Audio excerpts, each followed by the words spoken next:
What is up, dudes? We thought we'd try something different today on Respawn. Yep. We're doing a little field trip. All right. Now, for a little while, we were running around LA shooting at landmarks around the town. But today, we're going to go to every landmark in the game of LA Noire in one day. For reals. I don't know if we're gonna be able to do it, if you ask me. We can try. This is also why we're dressed up as gumshoes. Right? You knew that. You knew immediately what we were.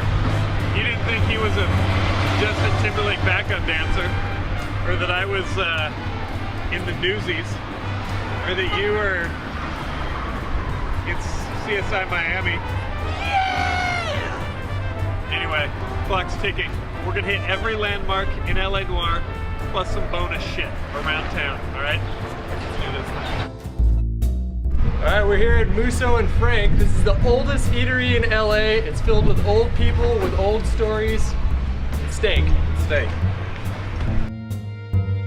As you can see behind us, this is the Chinese Grauman Theater by Sid Graum, 1926.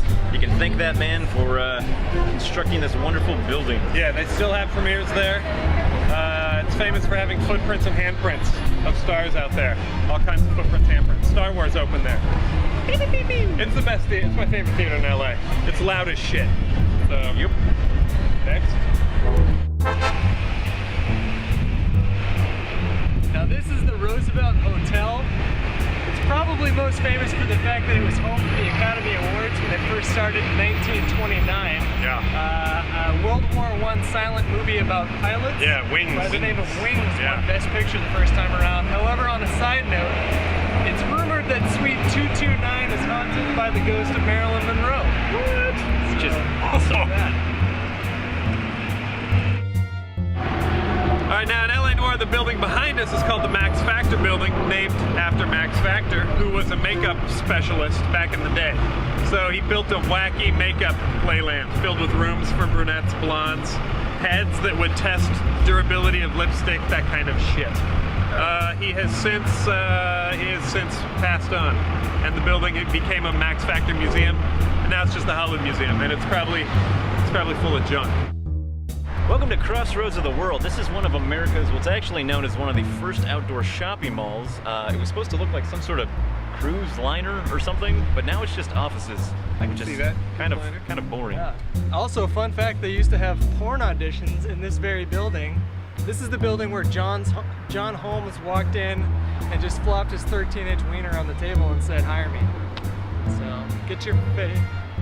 My face. It's my hand. All right, behind us is the second of the Brown Derby restaurants. This is the one that's in the game. Unfortunately, it's not here anymore. Just a little bit of the facade is left after most of it burned down in the 80s. It's now becoming a hotel. However, the restaurant chain, which is famous for looking like a Brown Derby, had some other locations around here, and I think we should go check them out. Kind of interesting. Come on, side mission. All right, so behind us is the Vista Theater, but at the time, in 1916, a man by the name of D.W. Griffith made a movie called Intolerance, which had a $2 million budget, which at the time was fucking epic Titanic proportions. Constructed this huge Babylonian over-the-top set. It was so expensive that they couldn't even afford to tear it down, so it just chilled here for years. However, some of this set still lives on in an unlikely location. But the set was used as the inspiration for the design here at Hollywood and Highland. Ironically, they don't like you filming here. Weird.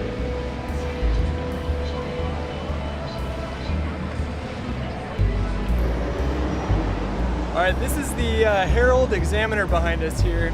The paper was started by William Randolph Hearst in 1903. It was discontinued in 1989. What makes this paper particularly notable in Los Angeles and in LA Noire in general, is that reporters from this paper were the ones who broke the Black Dahlia story. So. And reporters in general fucked up the Black Dahlia investigation. So thanks a lot, pals. What's up, guys? We are at the Pueblo de Los Angeles. This little area was set up by a guy named Juan Rodriguez Cabrillo. And this is the Avila Adobe, and this is the oldest house in Los Angeles. Pretty cool stuff. Not my apartment. I thought that was the oldest. He's a piece of shit. TLC needed for that place. Why are you This talking? looks fine. Why are you talking about your apartment? I think your apartment is lovely. Thank you. You're Yeah, welcome. everything's lovely. Yeah, that's how I roll. This is where my life on the streets began. I'm gonna go right here. The 1500s. Here's tough. Raised Like in your the- hat, why? Raised in the barrio. Yeah. It's a fancy hat. Does he have a churro? Let's get some churros. Welcome to Union Station. Lots of trains, lots of buses. Not much has changed. It's still in operation. Cool fact: the beginning of Blade Runner was shot in there, so Yeah. that's good. That's cute. Blade Runner. I think we're gonna see more Blade Runner locations.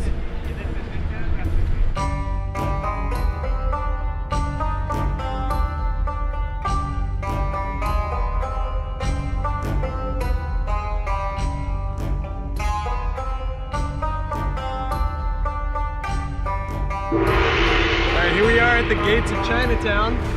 Chinatown actually takes up a pretty healthy chunk of real estate in Los Angeles, but LA Noire did a good job depicting the scale, so props to you guys. Smells nice here. I want orange chicken. And fortune cookie. In my belly.